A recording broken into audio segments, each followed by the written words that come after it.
కొద్దిసేపటి క్రితమే Somajiguda press club వద్దకు వెళ్లేందుకు బయలుదేరారు బీఆర్ఎస్ వర్కింగ్ ప్రెసిడెంట్ కేటీఆర్. అయితే మరి కాసేపట్లో అంటే 10-15 నిమిషాల వ్యవధిలోనే సోమాజిగూడ ప్రెస్ క్లబ్ వద్దకు పాల్గొంటారు కేటీఆర్ తో పాటుగా బీఆర్ఎస్ పార్టీకి చెందినటువంటి ముఖ్య నాయకులందరూ కూడా వస్తారు. అయితే సోమాజిగూడ ప్రెస్ క్లబ్ వేదికగా రైతు అంశాలపై చర్చించేందుకు దమ్ముంటే రేవంత్ రెడ్డి సోమాజిగూడ ప్రెస్ క్లబ్ కు రావాలని బీఆర్ఎస్ వర్కింగ్ ప్రెసిడెంట్ కేటీఆర్ సవాల్ చేశారు. కాబట్టి సో ఆయన రాలేకపోతే, ఆయన ఢిల్లీలో ఉన్నారని మాకు సమాచారం అందుతుంది.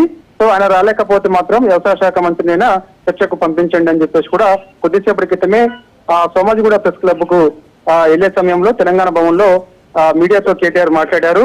అయితే అనేక అంశాలు చెప్తూ వస్తున్నారు ఆయన మీడియా సమావేశంలో. అంటే ఏంటి, రైతు భరోసాకు సంబంధించి దేశంలో ఎన్నడూ చేయని విధంగా తెలంగాణ రాష్ట్రంలో పెద్ద ఎత్తున రైతు భరోసా ఇచ్చాము రైతులకు అని చెప్పేసి గొప్పలు చెప్తుంది కాంగ్రెస్ పార్టీ. కానీ సొంత నియోజకవర్గం, ముఖ్యమంత్రి రేవంత్ రెడ్డి సొంత నియోజకవర్గం కొడంగల్లో దాదాపుగా 678 మంది రైతులు రైతు భరోసా కోసం ఎదురు చూస్తున్నారు.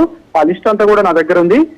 సో రాష్ట్ర రైతులకు సంబంధించి అంశంతో పాటుగా కొడంగల్ నియోజకవర్గంలో ఎంతమందికి రైతు భరోసా అందింది అనే దానిపైన కూడా దమ్ముంటే వ్యవసాయ శాఖ మంత్రి అయినా సరే చర్చకు వస్తే ప్రతిదీ కూడా ఆధారాలతో సహా నేను చూపిస్తానని చెప్పేసి కూడా కేటీఆర్ తెలంగాణ భవన్ లో మాట్లాడారు. ఆయన అక్కడ మాట్లాడిన తర్వాత అక్కడ నుంచి నేరుగా సోమాజిగూడ ప్రెస్ క్లబ్ కు బయలుదేరారు. సో ఆల్రెడీ 5-10 నిమిషాల వ్యవధిలోనే సోమాజిగూడ ప్రెస్ క్లబ్ కు కేటీఆర్ వస్తారు. అయితే కేటీఆర్ చేసినటువంటి సవాళ్లు ముఖ్యంగా అంటే 9.5 ఏళ్ల బీఆర్ఎస్ పార్టీ పాలనలో రైతులకు బీఆర్ఎస్ పార్టీ చేసిన మేలు, అదే విధంగా కాంగ్రెస్ పార్టీ 18 ఏళ్ల పాలన. అంటే ఎందుకు అంటే అంత తక్కువ సమయం ఉన్నప్పటికీ కూడా 100 రోజుల్లోనే ఆనాడు ఎన్నికల సమయంలో రైతుల్ని వంచి మోసం చేశారు. రైతులకు అనేక హామీలు ఇచ్చారు, ఓట్లు దండుకున్నారు. 100 రోజుల్లోనే రైతులకు ఇచ్చినటువంటి హామీలు నెరవేరుస్తామని కాంగ్రెస్ పార్టీ హామీ ఇచ్చి రైతులను మోసం చేసిందని చెప్పేసి కూడా ప్రధానంగా బీఆర్ఎస్ పార్టీ ఆరోపిస్తుంది. కేటీఆర్ అదే చెప్తున్నారు. సో దానిలో భాగంగా ఈ యొక్క 18 ఏళ్ల కాంగ్రెస్ పార్టీ పాలనలో భాగంగా అసలు రైతులకి ఇచ్చినటువంటి హామీలు నెరవేర్చింది ఎంత ఏంటి అనేది చర్చకు రావాలి. ప్రతిదీ కూడా నా దగ్గర ఆధారం ఉంది, మీ దగ్గర ఉన్నటువంటి ఆధారాలు ఏంటి ముఖ్యంగా.